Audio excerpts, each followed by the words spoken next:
Historic Grand Prix Cars Association. Now the HGPCA was formed in 1979 by a leading group of historic enthusiasts dedicated to keeping the spectacle of these sort of Grand Prix cars from this era in action. So the likes of Ferraris and Maseratis and Alfa Romeos, ERAs, BRMs, Coopers, Lotus, and many, many more, including the LDS that we've got in there as well in this one, and the Scarab Offenhauser as well. So cars spanning huge eras are eligible for the Historic Grand Prix Cars Association, but the cars that we see out here today are largely from the latter part of the 1950s through into the 1960s, and as you can see through the entry list, if you've got an electronic program, then page 7 is where you need to be looking on the entry list. Now, again, throughout the era of this, you'll be able to see that whilst the vast majority of the cars out there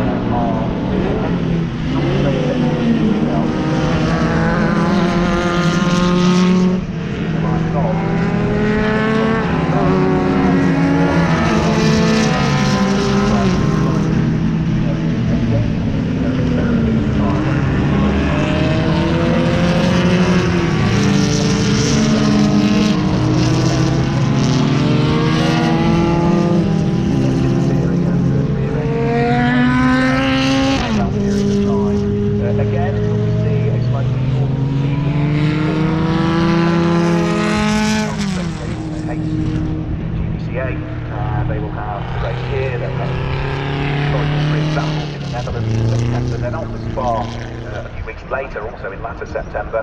Then they've got a couple of nice meetings down in the very southern tip almost of Europe, because on the 17th and 18th of October they will head to Jerez in southern Spain. Great circuit, if you've never been there, I encourage you to go. And also then another wonderful circuit, the Algarve Classic Festival at Portimao in the 23rd, 24th and 25th of October. So shortened season, but some fabulous circuits to go to, and some wonderful, wonderful cars that hark back to an entirely different era of Grand Prix racing. Absolutely, I mean,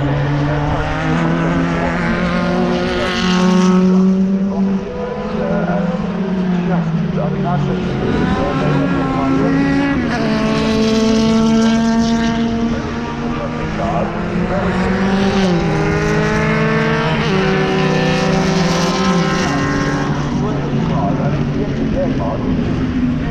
incredible preparation of them, any car that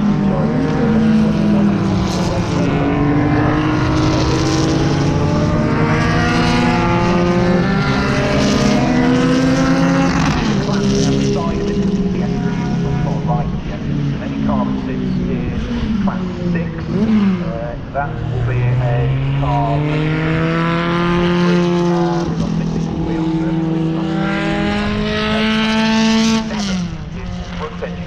and again, they have a particular wheel size and they're keen to run it slightly smaller on those.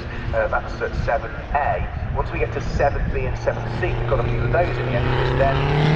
Classes 7, classes 9, classes 10, 11 and 12 are all rear engine cars. So looking through that entry list and based on the classes, it is only the Maserati 250M that's the front engine car.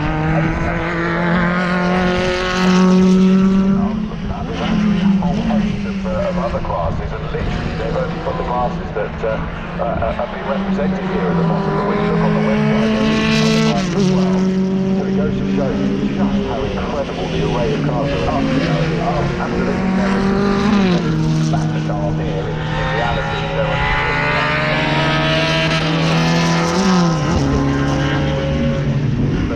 As I said earlier on, the historic Grand Prix car association kept the cars from the 1920s through to the 1960s. So,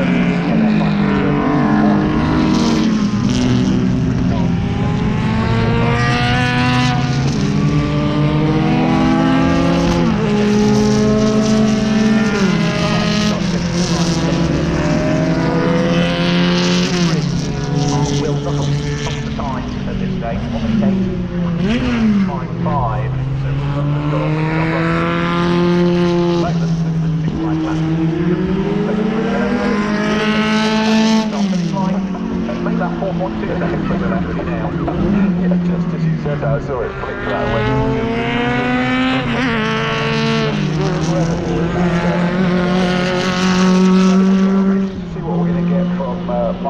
racing Julian Bronson in the Scarab. I love the Scarab. Car number 30 that's out there. In a slightly different type of race we had last year, but the one front engine cars. Last year, Miles Griffiths got a double victory, although he was out in a Lotus Division. That one well down there in that number 30. Let's see what he's going to be able to do in the Scarab.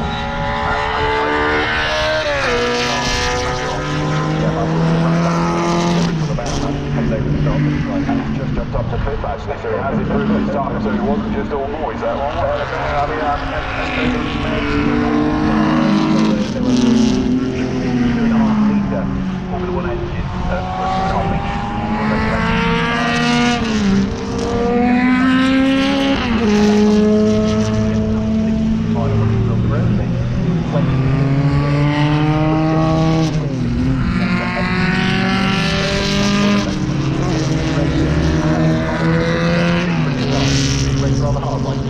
Yeah, absolutely. Well, isn't it? It's got to count for something. It's got to be not quite as nimble as the rest of these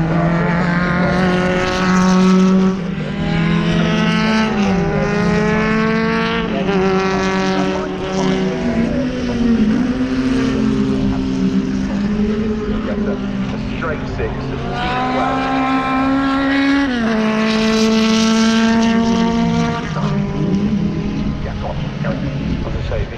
Are looking beautiful as well, aren't they? I think they're possibly my favourites around absolutely glorious in terms of those my favourites. You've got a Brabham in third, actually the number 3 car of Barry Cowan in Brabham.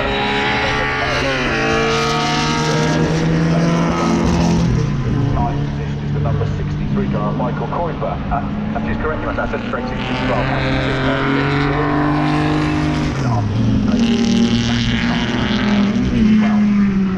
I'm going to take the headset off and have a listen, because I think it's B12. What he said.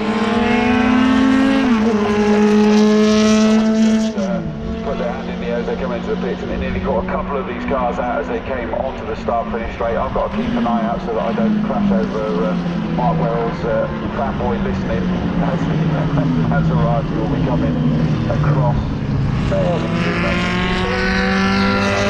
Just making their way into the pits.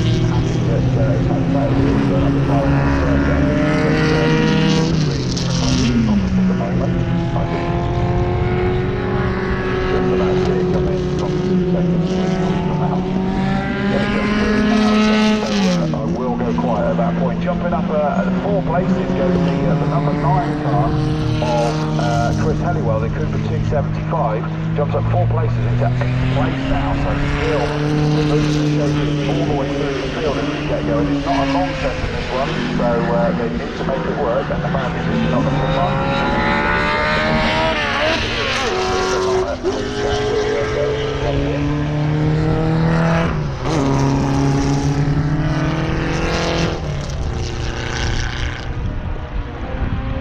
I was having a look at the way these things coming after it, so there are branches on that manifest, so yes, absolutely it is the straight 6 engine in it, otherwise you'd expect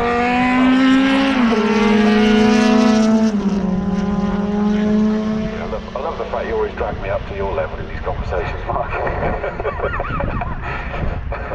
Well, you'd have thought, wouldn't you, if it's V12 with the exhaust both sides, if it's only 6 branch manifold on one side, I can see, so we'll wait and see.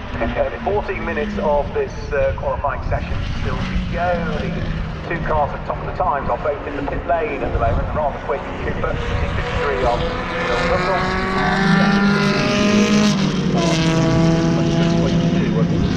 Sam Wilson at the start. Wilson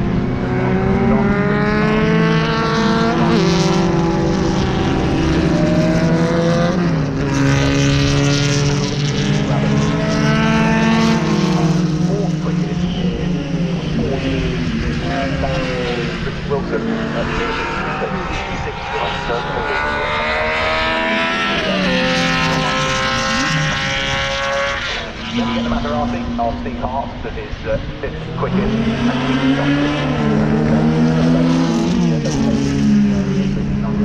number 4 of Nick Taylor, who is top 6. So that's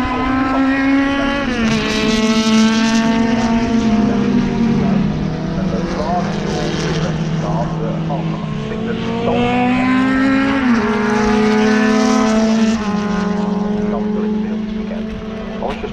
ground on the colours there because we've got an exclamation mark against the 63 Kuiper car, but I cannot see him anywhere looking around, so I'm not quite sure where he's disappeared to. Keep an eye out to see whether it's a transponder rather than physical disappearance, but normally they've been hot on that to get that collected, so I think we have lost him somewhere. Yeah, so Kuiper. So that's the husband. Number 4, 3. Somewhere out there.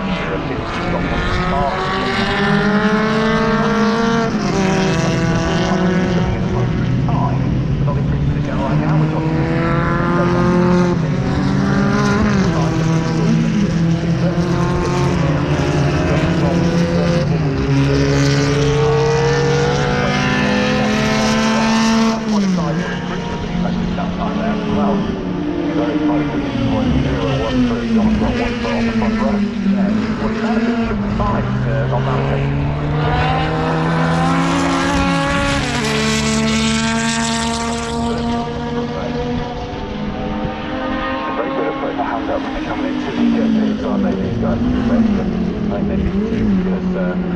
the speed differentiation when they slow down to head turn left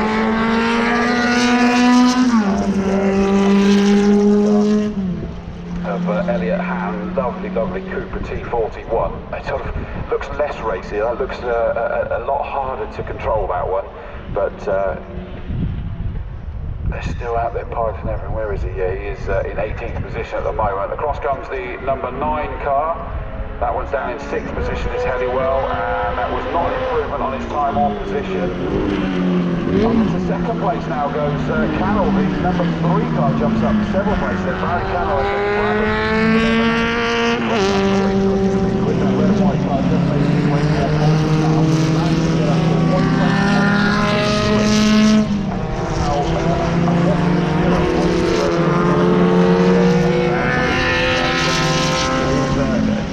Wilson must have improved again, like he jumped temporarily off the front row and then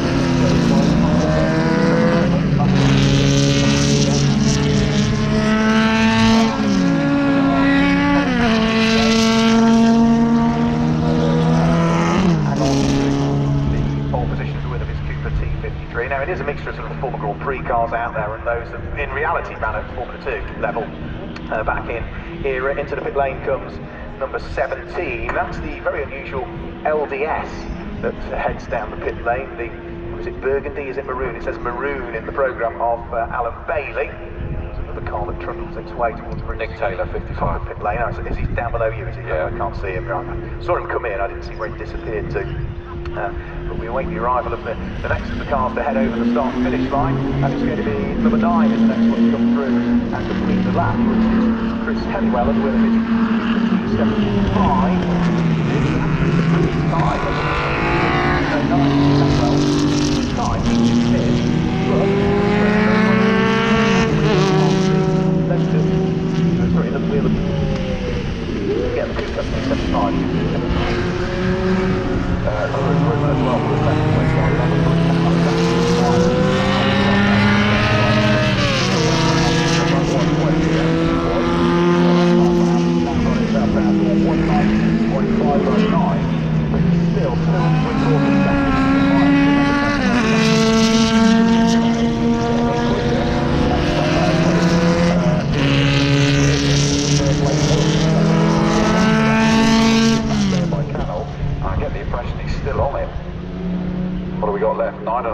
So we've got plenty of time to still try and push it. So keep an eye on the number 3 Brabham, the red and white Brabham of Cannell. He is absolutely screaming it round here, trying to see if he can eat into it. He's got himself up on that front row. He's actually stretched his legs ahead of the chasing pack behind him.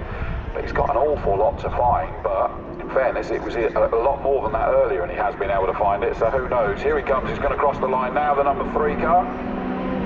And that was ever so slightly slower lap, 119.568 compared to 509, so very impressive up there, and you see behind him, while the car that you're aware of, the Maserati car on the back.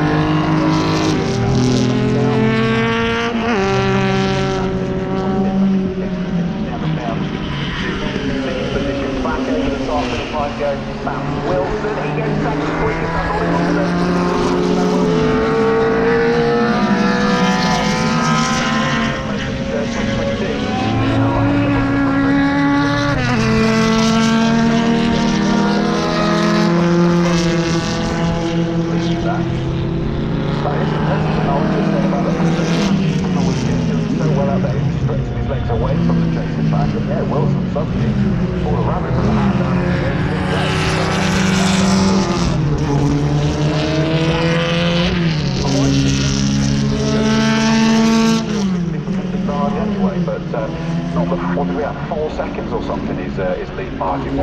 massive chunk of time. We've still got just under 8 minutes left to go for Wilson and Cannell. They're trying to chase it. Here comes the number 3 car of Cannell. Is he going to improve this time round? No, it's a 119.619. He's got into that metronomic zone of 119.5s, 119.6s, which is incredibly impressive. But does that mean he's kind of reaching where he can take that round up to, who knows, possibly work on the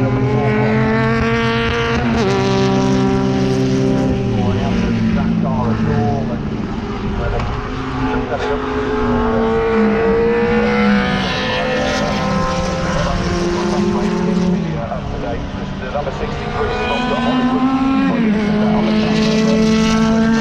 The one that's showing has gone missing, and that was Kuiper's car, and it has stopped there. Jumping up 11 places